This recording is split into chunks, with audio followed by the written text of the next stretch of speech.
نحمدہ ونصلی علی رسولہ الکریم وبعد فاعوذ باللہ من الشیطان الرجیم بسم اللہ الرحمن الرحیم فخلف من بعدهم خلف اضاعوا الصلاة واتبعوا الشہوات فسوف یلقون غیا الا من تاب وآمن وعمل صالحا۔ محترم حضرات و خواتین، السلام علیکم ورحمۃ اللہ وبرکاتہ۔ سلسلہ دروس میں امام شمس الدین ذہبی رحمۃ اللہ علیہ کی کتاب الکبائر کی روشنی میں خصوصاً نماز چھوڑ دینا، نماز کا اہتمام نہیں کرنا، نماز نہ پڑھنا بھی کبیرہ گناہوں میں امام ذہبی رحمۃ اللہ علیہ نے شمار کیا۔ استدلال کرتے ہیں قرآن مجید کی آیت سورہ مریم فخلف من بعدهم خلف اضاعوا الصلاة سے۔ اس کا معنی ہے پھر ان کے بعد ایسے ناخلف جانشین ہوئے جنہوں نے نماز کو برباد کیا اور خواہشات کی پیروی کی، سو وہ عن قریب خرابی سے دو چار ہوں گے بجز اس کے جس نے توبہ کر لی اور ایمان لے آیا اور نیک کام کرنے لگا۔ خاص کر کبیرہ گناہوں میں سے ایک اہم گناہ نماز کو چھوڑ دینا ہے۔ آپ صلی اللہ علیہ وسلم قیامت کے دن جب سفارش کریں گے امت کے حق میں تو آپ ارشاد فرمائیں گے فَأَقُولُ يَا رَبِّ أُمَّتِي أُمَّتِي فَيَقُولُ انطلق فَأَخْرِجْ مَنْ كَانَ فِي قَلْبِهِ أَدْنَى أَدْنَى أَدْنَى مِثْقَالَ حَبَّةٍ مِّنْ إِيمَانٍ فَأَخْرِجْهُ مِنَ النَّارِ فَأَنطَلِقْ فَأَفْعَلْ۔ خاص کر کے بخاری شریف کی یہ حدیث ہے جس میں اللہ کے نبی صلی اللہ علیہ وسلم مرتکب کبیرہ ہی کیوں نہ ہو جہنم میں جب جائیں گے یہ لوگ تو آپ صلی اللہ علیہ وسلم کی سفارش یقیناً نصیب ہوگی، اور وہ لوگ اپنے ایمان کے حساب سے،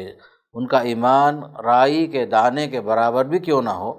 اللہ کے نبی صلی اللہ علیہ وسلم کی سفارش کے ذریعے سے جہنم سے آزاد ہوں گے اور جنت میں ضرور داخل ہوں گے۔ اس حدیث کا مطلب ہے اللہ کے نبی صلی اللہ علیہ وسلم اللہ کو پکار کر کہیں گے یا ربی، اے میرے پروردگار، امتی امتی، میری امت یعنی میری امت کو معاف کر دے، میری امت کی مغفرت فرما۔ تو اللہ تعالیٰ فرمائے گا انطلق فاخرج من کان فی قلبہ ادنی ادنی ادنی مثقال حبۃ من ایمان۔ فرمائے گا اللہ تعالیٰ آپ چلیے، خاص کر کے جو لوگ جہنم میں ہیں، جن کے دل میں رائی کے دانے کے برابر بھی ایمان کا حصہ موجود ہو تو انہیں جہنم سے باہر نکال لیجئے، تو میں جاؤں گا اور ایسا ہی کروں گا۔ تو یہ حدیث خاص کر اہل سنت والجماعت کے عقیدے کے مطابق مرتکب کبیرہ، جو کبیرہ گناہوں کے مرتکب ہیں، جہنم میں وہ ہمیشہ نہیں رہیں گے جیسے خوارج اور معتزلہ کا خیال ہے، لیکن اہل سنت والجماعت کے عقیدے کے مطابق اس حدیث کی روشنی میں وہ لوگ اللہ کے نبی صلی اللہ علیہ وسلم کی سفارش کے ذریعے سے جہنم سے آزاد ہوں گے اور جنت میں داخلے کی اجازت ملے گی۔ بتانے کا مقصود یہ ہے کہ بہت سارے کبیرہ گناہ ایسے ہیں جن کو ہمیں جان کر خاص کر کے اس سے بچنا ضروری ہے، اور اگر ہم ان بڑے گناہوں سے بچتے ہیں، پہاڑ جیسے گناہوں سے بچتے ہیں، تو اللہ تعالیٰ ہمیں خاص کر صغیرہ گناہوں سے محفوظ رکھے گا، بلکہ ان کے صغیرہ گناہوں کو معاف فرما دے گا، جیسا کہ سورہ نساء کی آیت میں اللہ کا وعدہ ہے ان تجتنبوا کبائر ما تنہون عنہ نکفر عنکم سیئاتکم۔ امام ذہبی رحمۃ اللہ علیہ نے نماز نہ پڑھنے کو بھی کبیرہ گناہوں میں شمار فرمایا، بلکہ احادیث سے استدلال کرتے ہوئے فرماتے ہیں، آپ صلی اللہ علیہ وسلم کا یہ حدیث انہوں نے نقل کیا ہے کہ خاص کر کے ایک مسلمان اور کفر کے درمیان نماز چھوڑ دینے ہی کا فرق ہے۔ العہد الذی بیننا وبینہم الصلاۃ، آپ نے ارشاد فرمایا کہ ہم میں اور کافروں کے درمیان جو فرق ہے نماز ہی ہے۔ گویا کہ نماز پڑھنا ایمان کی علامت ہے اور نماز کا چھوڑ دینا کفر کی علامت ہے۔ تو خاص کر مسلمانوں کو چاہیے کہ وہ نماز کی پابندی کریں، نماز کو ضائع کرنا، نماز کو نہیں پڑھنا، نماز کو برباد کرنے کا مطلب ہے خاص کر کے نماز کو وقت پر ادا نہیں کرنا، اس کے ارکان کے ساتھ صحیح ادا نہیں کرنا، خشوع خضوع سے خالی ہو کر نماز ادا کرنا، ساری چیزیں اس میں شامل ہو جاتی ہیں۔ تو لہذا سب سے پہلی چیز نماز کی پابندی ہونی چاہیے۔ خاص کر مسلمان وہ ہے جو ہمیشہ نماز کی پابندی کرتا ہے۔ نماز کی بنیاد پر ہی فلاح کا تصور ہے، شریعت میں کامیابی کا تصور ہے۔ سورہ مومنون میں اللہ کا وعدہ ہے، قد افلح المؤمنون، یقیناً مومن کامیاب ہو گئے، ایمان والے کامیاب ہو گئے۔ ایمان والے کامیاب ہو گئے، اس کے بعد فرمایا کہ الذین هم فی صلاتہم خاشعون، جو اپنی نماز میں عاجزی اختیار کرتے ہیں، خشوع خضوع اختیار کرتے ہیں۔ تو نماز پڑھنے کے ساتھ ساتھ نماز کو نماز نبوی کے مطابق ادا کرنے کی کوشش کرنا ضروری ہے، اس لیے کہ اس آیت میں اللہ نے فرمایا الذین هم فی صلاتہم خاشعون، وہ لوگ جو نماز کو تو ادا کرتے ہیں لیکن اپنی نماز میں عاجزی اختیار کرتے ہیں۔ خشاع کے معنی ہیں ایسی عاجزی جو دل میں ڈر اور ہیبت طاری ہونے کی وجہ سے ہو، پھر اس ڈر اور عاجزی کے اثرات اعضاء پر، اس کے جوارح پر ظاہر ہونے لگیں، آنکھیں مرعوب ہو کر جھک جائیں، آواز پست ہو جائے۔ چنانچہ ایسے مقامات پر بھی قرآن نے یہی الفاظ استعمال فرمائے۔ پھر اسی خشوع کا یہ تقاضا ہوتا ہے کہ انسان نماز میں با ادب کھڑے ہوتا ہے، ادھر ادھر نہ دیکھے، نہ اپنے کپڑوں کو سنوارتا رہے، نہ اپنی داڑھی وغیرہ سے کھیلتا رہے، نہ دل میں نماز پر توجہ کے علاوہ دوسرے خیالات آنے دے۔ نماز میں ہو تو آدمی پوری طرح نماز ہی کا ہو جائے، پوری طریقے سے اللہ کے سامنے حاضری کا تصور اس کے ذہن میں آ جائے۔ جب وہ اللہ کے سامنے کھڑے ہونے کے تصور کے ساتھ نماز ادا کرتا ہے تو بیکار کاموں سے وہ بچ جاتا ہے، خشوع خضوع اس کی زندگی میں، اس کی نماز میں داخل ہو جاتا ہے۔ تو خاص کر اللہ کے نبی علیہ السلام نے جو فرمایا ہے، ہمارے اور ان کافروں کے درمیان نماز کا معاہدہ ہے، جس نے نماز چھوڑ دی اس نے کفر کیا، ارشاد فرمایا آپ صلی اللہ علیہ وسلم نے۔ گویا کہ خاص کر میرے دوستو، نماز کی پابندی، خاص کر نماز کا اہتمام ہمارے لیے اپنے ایمان کی سلامتی کے لیے ضروری ہے۔ خاص کر نماز کی پابندی سے ہی ہمارا ایمان محفوظ رہتا ہے۔ جب ہم نماز کو چھوڑ دیتے ہیں، نماز کا اہتمام نہیں کرتے، نماز کے بارے میں غفلت برتتے ہیں، یا نماز تو پڑھتے ہیں لیکن کما حقہ نماز کی پابندی نہیں کرتے۔ عام طور پر مسلمانوں کی ایک بڑی تعداد ایسی ہے نماز کے بارے میں غفلت کا شکار ہے۔ کچھ لوگ ہیں جو فجر کی نماز پابندی کے ساتھ پڑھتے ہی نہیں ہیں، کچھ لوگ ہیں جو عصر کی نماز کا اہتمام نہیں کرتے۔ آپ صلی اللہ علیہ وسلم نے ارشاد فرمایا کہ منافقوں پر سب سے بھاری جو نماز ہے عشاء اور فجر کی نماز ہے۔ عشاء اور فجر کی نماز کے سلسلے میں اہتمام ہونا چاہیے، بلکہ عصر کی نماز کا اہتمام بعض لوگ نہیں کرتے، حالانکہ یہ وقت مصروفیت کا وقت ضرور ہے، تجارت کا وقت ضرور ہے، کام کا وقت ضرور ہے، لیکن اللہ تعالیٰ کی بندگی کے لیے بندے کو چاہیے کہ دنیا کے ہر کام سے کہے کہ مجھے سب سے پہلے اللہ کا حق ادا کرنا ہے۔ نماز کو ضائع کرنا جو ہے ایمان کی علامت نہیں ہے بلکہ کبیرہ گناہ ہے۔ اسی لیے امام ذہبی رحمۃ اللہ علیہ نے ترک صلاح کو، نماز چھوڑ دینے کو، نماز نہیں پڑھنے کو کبیرہ گناہ میں شمار کر کے اس آیت سے استدلال کیا، فخلف من بعدہم خلف اضاعوا الصلاۃ۔ خاص کر کے کچھ اللہ کے بندے ایسے بھی ہیں جو نماز کو ضائع کرتے ہیں، فخلف من بعدہم خلف اضاعوا الصلاۃ، ان کے بعد کچھ ایسے ناخلف جانشین ہوئے جنہوں نے نماز کو برباد کیا، خواہشات کی پیروی کی، ان قریب وہ خرابی سے دوچار ہوں گے، ارشاد فرمایا۔ تو الغرض بتانے کا مقصود یہ ہے کہ نماز کا اہتمام ہونا چاہیے۔ نماز سے بڑھ کر کوئی کام ہو نہیں سکتا دنیا کا، دنیا کے ہر کام سے پہلے نماز مقدم ہے۔ اللہ کے نبی صلی اللہ علیہ وسلم کی زندگی میں ہم دیکھتے ہیں آپ نے سب سے زیادہ جس کام پر توجہ دی وہ نماز ہی ہے۔ نماز کو وقت پر ادا کرنا یہ اصل چیز ہے، خاص کر کے نماز کی پابندی ہر حال میں ہو، اور وہ بھی باجماعت نماز کی پابندی کا اہتمام ہونا چاہیے۔ عام طور پر لوگ جو ہیں باجماعت نماز کا بھی اہتمام نہیں کرتے، جبکہ اہل سنت والجماعت کے اکثر علماء، جمہور علماء کے پاس نماز باجماعت کا حکم واجب کے درجے میں ہے، یعنی سنت مؤکدہ ضرور کہتے ہیں، سنت مؤکدہ ہے۔ آپ صلی اللہ علیہ وسلم نے اس کی بڑی تاکید فرمائی، فضیلتیں وارد ہیں، تو خاص کر کے نماز باجماعت کا اہتمام کرنے کے لیے خصوصاً دیکھیے ایک حدیث آتی ہے، اللہ کے نبی صلی اللہ علیہ وسلم نے ایک بار ارشاد فرمایا، میں چاہتا ہوں نماز کا وقت ہو، نماز کے لیے کہ جماعت کھڑی ہو جائے، میں اپنی جگہ میں کسی کو نماز پڑھانے کے لیے مقرر کر دوں، اور میں ان لوگوں کے گھروں کے پاس جاؤں جو گھروں میں ہیں، نماز میں شریک نہیں ہوتے، نماز نہیں پڑھتے، میں ان کے گھروں کو آگ لگا دوں۔ آپ صلی اللہ علیہ وسلم نے یہاں تک ارادہ فرمایا جو باجماعت نماز نہیں پڑھتے ہیں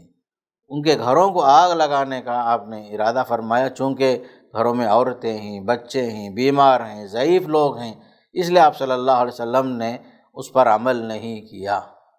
لیکن ایک نابینا صحابی جب آتے ہیں،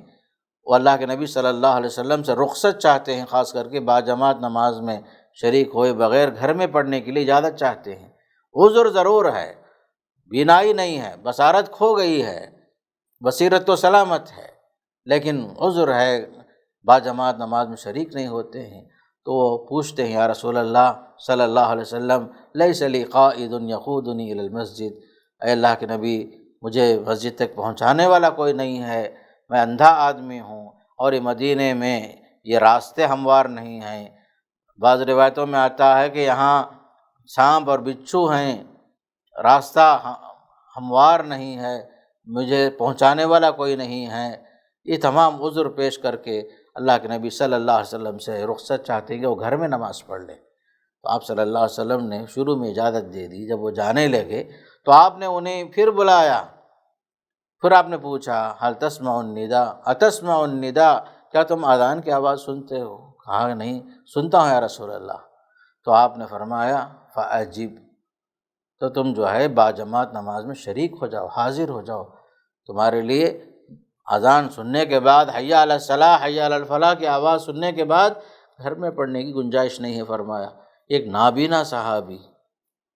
عذر شرعی کے باوجود آپ نے انہیں تاکید فرمائی کہ وہ باجماعت میں شریک ہو کر باجماعت نماز کی جو فضیلتیں ہیں حدیث میں کہیں 25 درجہ افضل فرمایا، کہیں 27 درجہ افضل فرمایا، آپ صلی اللہ علیہ وسلم نے اسے پانے کے لیے آپ نے ترغیب فرمائی۔ تو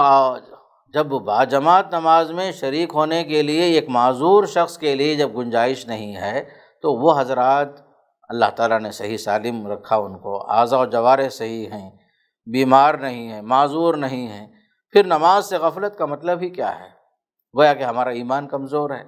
حالانکہ نماز ہی ایک ایسی عبادت ہے جو ایک بندے کے درمیان اور کفر کے درمیان حد فاصل ہے، حد فاصل ہے، اسی کے ذریعے سے ایک مسلمان کی پہچان ہے، گویا کہ نماز آئیڈینٹیفیکیشن ہے ایک مسلمان کے لیے۔ اگر نماز ہی نہیں ہے ہماری زندگی میں تو پھر ہمارا ایمان کہاں محفوظ رہا؟ مسلمانوں کی ایک بڑی تعداد ایسی ہے صرف جمعہ نماز پڑھنے والے لوگ، کچھ لوگ ایسے ہیں جو صرف اپنے عزیز و اقارب کے جنازوں میں شریک ہونے کے لیے کبھی مسجدوں میں داخل ہو جاتے ہیں، کچھ حضرات ایسے ہیں جو عیدوں میں نماز پڑھنے کی کوشش کرتے ہیں، عید کی نماز پڑھنے کی کوشش کرتے ہیں، کچھ حضرات ہیں شب قدر کی تلاش میں تاخراتوں میں، کچھ حضرات 27 رمضان کو مسجدوں میں نظر آتے ہیں پھر اس کے بعد نظر نہیں آتے۔ تو یہ تمام غفلتیں جو ہیں ہمارے ایمان کو ضائع کرنے والی ہیں، سب کبیرہ گناہ ہیں۔ ہم جو ہے اچھے جانشین بنے، ناخلف جانشین نہ بنے۔ قرآن نے نماز چھوڑنے والوں کو ناخلف جانشین سے تعبیر فرمایا ہے۔ اللہ کے نبی صلی اللہ علیہ وسلم کے زمانے میں منافق بھی نماز پڑھتے تھے، یہ اور بات ہے ان کی نمازوں کا حال کیا تھا وہ بھی قرآن بیان کرتا ہے۔ تو کیا ہم منافقوں سے بدتر ہو گئے میرے دوستو؟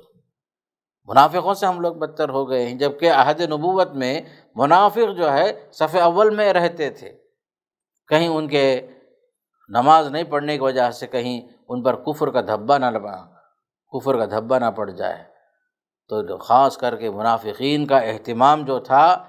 یقیناً اگرچہ کہ ان کی نمازوں کی صفتیں قرآن بیان کرتا ہے، ان المنافقین یخادعون اللہ وخادعهم اذا قاموا الی الصلاۃ قاموا کسالى، نماز میں آتے بھی تھے تو سستی کے ساتھ، مستی کے ساتھ آتے تھے، اللہ کو دھوکہ دینے کے لیے آتے تھے، مسلمانوں کو دھوکہ دینے کے لیے آتے تھے یہ لوگ۔ لیکن ہم جو ہے مسلمان ہیں، کلمہ گو ہیں، نفاق فی العقیدہ تو نہیں ہے، نفاق فی العمل ہے ہمارے اندر۔ مسلمانوں کی ایک بڑی تعداد ہے اس کبیرہ گناہ کے مرتکب ہیں، مسلمانوں کی ایک بڑی تعداد ایسی ہے۔ بعض لوگوں نے باقاعدہ جو ہے شمار کیا کہ 5 وقتہ نماز پڑھنے والوں کی تعداد وہ بتاتے ہیں اللہ اعلم 3 یا 4%، بلکہ اس سے بڑھ کر بڑی تعداد ایسی ہے جو وہ بے نمازی ہیں، نماز ہی نہیں پڑھتے۔ تو ایسی جگہ میں ہم علماء سعودی عرب یا جزیرۃ العرب کے علماء کے فتاوی جب ہم دیکھتے ہیں تو خاص کر ہمارے رونگٹے کھڑے ہو جاتے ہیں۔ ان لوگوں نے اپنے فتاوی میں صراحت کے ساتھ یہ لکھا ہے کہ بے نمازی کافر ہے، اس کی بیوی اس کے لیے حرام ہے، جنازے کی نماز اس کی نہیں پڑھی جائے گی، اس کا ترکہ تقسیم نہیں ہوگا، اس کی بیوی اس سے جدا ہو جائے گی اس کے کفر کی وجہ سے، نماز جنازہ اس کی ادا نہیں کریں گے، مسلمانوں کے قبرستان میں اسے نہیں دفنائیں گے۔ خاص کر تارک صلاح جو نماز کو چھوڑنے والے لوگ ہیں، نماز سے غفلت برتنے والے لوگ ہیں، ان کے لیے اس طرح کے فتاوی علماء کے موجود ہیں۔ تو خاص کر ہمیں چاہیے کہ نمازوں کی پابندی ہر حال میں کریں، نمازوں کی پابندی ہر حال میں کریں، اور نماز بھی خاص کر آپ صلی اللہ علیہ وسلم کی سنتوں کے مطابق ادا کریں۔ نماز میں غفلت نہ ہو، نماز میں تساہل نہ ہو، نماز کے اندر ریاکاری نہ ہو،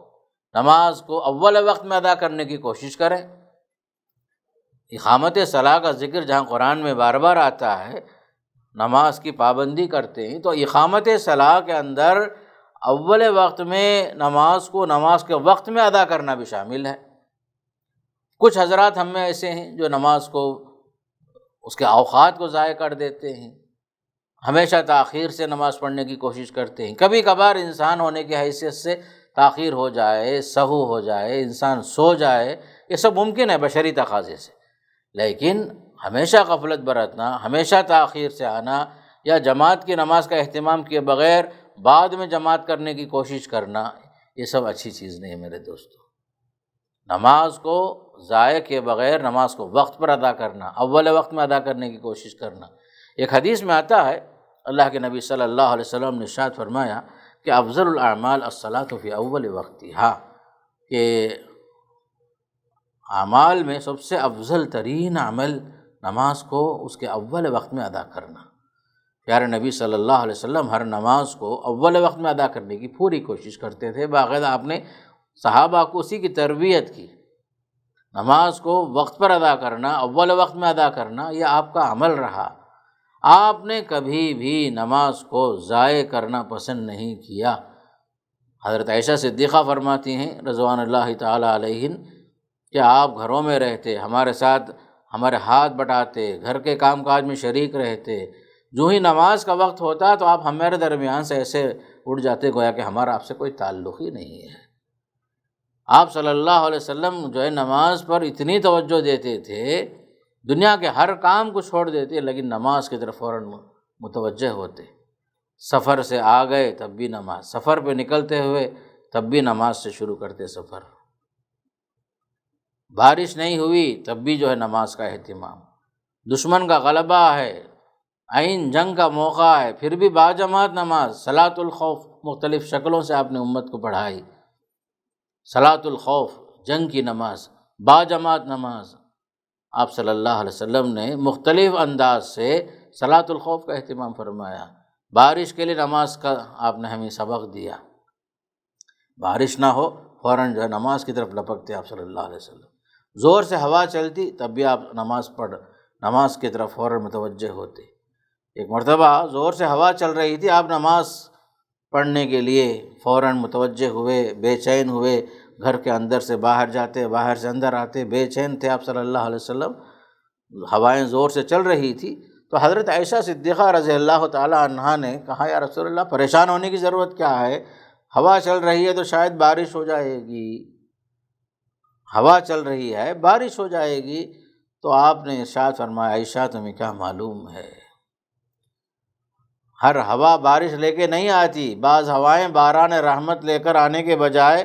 باران زحمت بھی لے کر آتی ہیں۔ بعض ہواؤں میں آندھیاں ہوتی ہیں، قوم کی بربادیاں ہوتی ہیں۔ قوم عاد کی تباہی اسی ہوا کے ذریعے سے نہ ہوئی۔ فَلَمَّا رَأَوْهُ عَارِضًا مُسْتَقْبِلَ أَوْدِيَتِهِمْ قَالُوا هَٰذَا عَارِضٌ مُمْطِرُنَا۔ قوم عاد نے طوفان دیکھے، زور سے ہوائیں چل رہی تھی، خوش ہو گئے کہ بادل جمع ہو رہے ہیں، چلو بھائی بارش ہو جائے گی۔ جب قرآن کہتا ہے، وہ لوگ کہتے تھے هَٰذَا عَارِضٌ مُمْطِرُنَا، یہ بادل ہیں برسانے والے ہی ہم پر۔ بل وَمَا اسْتَعْجَلْتُم بِهِ رِيحٌ فِيهَا عَذَابٌ أَلِيمٌ۔ فرمایا کہ نہیں تم نے جلدی جو مچائی ہے عذاب کے سلسلے میں، وہ اللہ کا عذاب آیا ہے تمہارے پاس، دردناک ہوائیں چلی جس میں عذاب علیم، دردناک عذاب بھی آیا اس قوم پر۔ تو آپ صلی اللہ علیہ وسلم کا جو اہتمام تھا، امت کو جو ہے سوچنا چاہیے، یاد کرنا چاہیے، نماز کا اہتمام کرنا چاہیے۔ بارش ہو تب بھی نماز، سردی ہے تب بھی نماز، گرمی ہو تب بھی نماز۔ گرمی کا عالم تھا، آپ صلی اللہ علیہ وسلم نے ارشاد فرمایا ابردوا بالصلاۃ، نماز کا موقع ہے، گرمی کا زمانہ ہے، تو فرما رہے ہیں آپ صلی اللہ علیہ وسلم نماز کے ذریعے سے ٹھنڈک حاصل کرو فرمایا۔ خاص کر کے ایک طرف نماز کا اہتمام ہونا چاہیے، نماز کو چھوڑے بغیر۔ بعض جگہ میں خاص کر کے ہمارے بھائیوں کی طرف سے کوتاہی نماز میں یہ ہوتی ہے کہ جو سنن نماز سے پہلے پڑھنے کے ہیں اس کا اہتمام نہیں کرتے، خاص کر وہ نمازیں، وہ فرض نماز جس سے پہلے سنت مؤکدہ ہے، جیسے فجر کی نماز ہے، ظہر سے پہلے سنت مؤکدہ ہے، یا ظہر کے بعد بھی سنت مؤکدہ ہے، مغرب کے بعد سنت مؤکدہ ہے، عشاء کے بعد سنت مؤکدہ ہے، اس کا اہتمام نہیں کرتے۔ تو سنن کی پابندی جو ہے بعض مسلمان، بعض احباب نہیں کرتے ہیں، حالانکہ معلوم ہونا چاہیے اللہ کے نبی صلی اللہ علیہ وسلم نے جو فرمایا کہ قیامت کے دن سب سے پہلے حساب و کتاب جو ہوگا نماز ہی کا ہوگا، فرض نمازوں کے بارے میں حساب و کتاب ہوگا۔ اگر فرض نمازوں کے حساب میں کچھ کمی آ گئی تو باقاعدہ بندے کے سنن نوافل کا حساب لیا جائے گا۔ تو فرض میں جو کچھ کوتاہیاں ہو گئی ہیں اس کی تلافی سنن کے ذریعے سے کی جائے گی، تو لہذا سنت مؤکدہ کا اہتمام ہونا چاہیے، نوافل کا اہتمام ہونا چاہیے۔ ایک صحابی اللہ کے نبی صلی اللہ علیہ وسلم سے اپنی خواہش کا اظہار کیا، یا رسول اللہ میں قیامت کے دن آپ کی رفاقت میں رہنا چاہتا ہوں۔ آپ نے پوچھا کیا مانگنا چاہتے ہو مانگو، تو انہوں نے کہا یا رسول اللہ اسألک مرافقتک فی الجنہ، میں جنت میں آپ کی رفاقت چاہتا ہوں، آپ سے قریب رہنا چاہتا ہوں۔ تو آپ نے مختصر فرمائی اعنی علیک بکثرت السجود، تم کثرت نوافل کے ذریعے سے ہماری مدد کرو۔ مطلب یہ ہے کہ کثرت نوافل کا اہتمام ہونا چاہیے، پہلے کی سنتیں، بعد کی سنتیں، ان سب کا اہتمام ہونا چاہیے، صرف واجبات ہی کا نہیں بلکہ واجبات کے ساتھ ساتھ سنن و نوافل کی پابندی کا اہتمام ہونا چاہیے، بلکہ فرائض کے ساتھ ساتھ سنن و نوافل کی پابندی یقیناً ہونی چاہیے۔ تو اسی میں خاص کر ہمارے فرض نمازوں میں جو کچھ کبھی کبھی کوتاہی ہو جاتی ہے اس کی تلافی جو انشاءاللہ ان نوافل کے ذریعے سے، ان سنتوں کے ذریعے سے ہو جائے گی انشاءاللہ۔ تو لہذا امام ذہبی رحمۃ اللہ علیہ نے جہاں بہت سارے گناہ جو خصوصاً جو کبیرہ گناہ ہیں جہاں وہ جمع کیے ہیں، ان میں سے اہم چیز نماز کو چھوڑ دینا بھی انہوں نے شمار کیا، اور اس آیت سے استدلال کیا فخلف من بعدہم خلف اضاعوا الصلاۃ، نماز چھوڑ دینا، ترک نماز بھی، نماز کو وقت پر نہیں ادا کرنا بھی جو ہے خصوصاً کبیرہ گناہوں میں شمار ہوتا ہے۔ تو خاص کر کے مسلمانوں کو چاہیے کہ نماز کے تعلق سے غفلت نہ برتیں، نماز کا اہتمام ہو، نماز کو وقت پر ادا کریں، نماز کی پابندی کریں، اور ہمارے بچوں کی صحیح تربیت کے لیے یہ اصول ہے کہ جب تک ہمارے والدین نماز کا اہتمام نہیں کریں گے، بچوں کی زندگی میں جو ہے نماز داخل نہیں ہوگی۔ بچوں کے نماز کی پابندی کے لیے خاص کر والدین کے لیے ضروری ہے کہ وہ فرائض کے ساتھ ساتھ کچھ سنتوں کی پابندی کچھ زیادہ کریں۔ جب تک ہم تہجد کا اہتمام نہیں کریں گے ہمارے بچے فجر کی نماز نہیں پڑھیں گے۔ جب تک ہمارے اندر سنن و نوافل میں تہجد کی نماز شامل نہ ہو تو ہمارے بچوں سے فجر کی نماز کی پابندی کا توقع رکھنا جہاں تک میں سمجھتا ہوں یہ بیکار ہے میرے دوست۔ تو ہم جو ہے خاص کر والدین، سرپرست، گھر کے بڑے لوگ، ذمہ دار لوگ اور ہمارے اساتذہ، ہمارے بستیوں کے، ہمارے شہروں کے جو بڑے لوگ ہیں، ان سب کو چاہیے کہ خاص کر نوافل میں خصوصاً قیام اللیل کا اہتمام کریں۔ ایسا نہیں کہ صرف رمضان میں تراویح پڑھیں، بلکہ جو ہے آپ صلی اللہ علیہ وسلم کی سنتوں میں سے اہم سنت قیام اللیل کا اہتمام تھا، تہجد پڑھتے تھے اللہ کے نبی صلی اللہ علیہ وسلم۔ میں مخلصانہ مشورہ دے رہا ہوں کہ بھائی فجر کی نماز سے آدھا پونا گھنٹہ پہلے اٹھ جائیں، جو مقدر میں ہے 4 رکعت، 6 رکعت، 8 رکعت پڑھنے کے بعد وتر پڑھیں۔ جبکہ حدیث میں یہ بھی آتا ہے اجعلوا آخر صلاتکم باللیل وترا، اپنی رات کی آخری نماز وتر کو بناؤ۔ عشاء کے بعد سنتیں پڑھنے کے بعد رات کے آخری حصے میں فجر سے پہلے چند رکعت پڑھنے کے بعد آخری نماز جو ہے وتر کی شکل میں پڑھیں۔ آپ صلی اللہ علیہ وسلم نے فرمایا کہ آخری رکعت جو ہے وتر ہونی چاہیے نماز میں، اجعلوا آخر صلاتکم باللیل وترا۔ تو آپ صلی اللہ علیہ وسلم نے وتر کی پابندی کا بھی حکم دیا، کئی حدیثوں میں آپ نے بڑا اس کا اہتمام فرمایا ہے اور اس کی تاکید فرمائی ہے۔ اوتروا یا اہل القرآن فرمایا، اے قرآن وہ لوگ جن کو قرآن سے نوازا گیا ہے، اے امت محمد وتر کا اہتمام کرو، وتر کا اہتمام کرو فرمایا۔ تو خاص کر جہاں نماز کی پابندی کا معاملہ ہے تو وہیں پر سنن و نوافل کی بھی پابندی چاہیے، اور نماز میں خشوع خضوع کا اہتمام چاہیے، اور نماز کے اندر غفلت، جہاں التفات کا مسئلہ ہے اس سے بھی بچنا ضروری ہے۔ بعض مساجد میں خاص کر نمازی جب نماز پڑھنے کے لیے آتے ہیں تو اذکار نماز وغیرہ سے متعلق دیواروں میں، مصلیوں کے سامنے یہ دعائیں وغیرہ لٹکائی جاتی ہیں، تو خصوصاً اس سے بھی نماز میں خشوع خضوع میں یقیناً فرق پیدا ہوتا ہے۔ تو ہمارا مخلصانہ مشورہ یہ ہے کہ ہر وہ چیز جو نماز میں غفلت پیدا کرے اس سے بچنا بھی چاہیے، اس کو مصلیوں کو بچانا بھی چاہیے۔ دائیں بائیں یا مصلیوں کے پیٹھ کے پیچھے ہو تو کوئی حرج نہیں ہے، لیکن مسجدوں میں جہاں صف اول کا اہتمام ہوتا ہے اور ان کے سامنے ایسی چیزیں جو نمازی کو نماز سے پھیرنے والی ہو یا خشوع خضوع سے پھیرنے والی چیزیں ہوں، اس سے نماز میں بہت فرق پڑ جاتا ہے۔ تو لہذا خاص کر اہل مساجد سے درخواست کی جاتی ہے کہ خصوصاً ایسی چیزوں سے اجتناب کریں جو خاص کر ہمارے لیے نماز میں خلل پیدا کرنے والی ہوں۔ ایک مرتبہ اللہ کے نبی صلی اللہ علیہ وسلم نماز پڑھ رہے تھے، سامنے حضرت عائشہ کی کوئی چادر تھی، منقش چادر تھی جس میں کچھ نقش و نگار تھے۔ آپ نے فرمایا امیتی انا خرامک ھذا، اے عائشہ ہم سے اس چادر کو ہٹا دو، اس چادر نے ہماری نماز میں خشوع خضوع کے اندر خصوصاً بہت ہمیں غافل بنا دیا، اس لیے اس چادر کو ہم سے ہٹاؤ، بلکہ آپ صلی اللہ علیہ وسلم نے ارشاد فرمایا۔ تو لہذا تو خصوصی بات یہی تھی کہ نماز کی پابندی ہو، اور نماز کو چھوڑنا یقیناً کبیرہ گناہوں میں سے ہے۔ اللہ تعالی ہم سب کو باجماعت نماز پڑھنے، اول وقت میں نماز پڑھنے، اور نماز کو اس کے آداب کے ساتھ، اس کے ارکان کے ساتھ، اس کے واجبات کے ساتھ، سنن و نوافل کے ساتھ ہمیشہ نماز پڑھنے کے اللہ ہم سب کو توفیق نصیب فرمائے، اور اس کبیرہ گناہ سے ہماری حفاظت فرمائے۔ وصلی اللہ علی نبینا محمد، الحمد للہ رب العالمین۔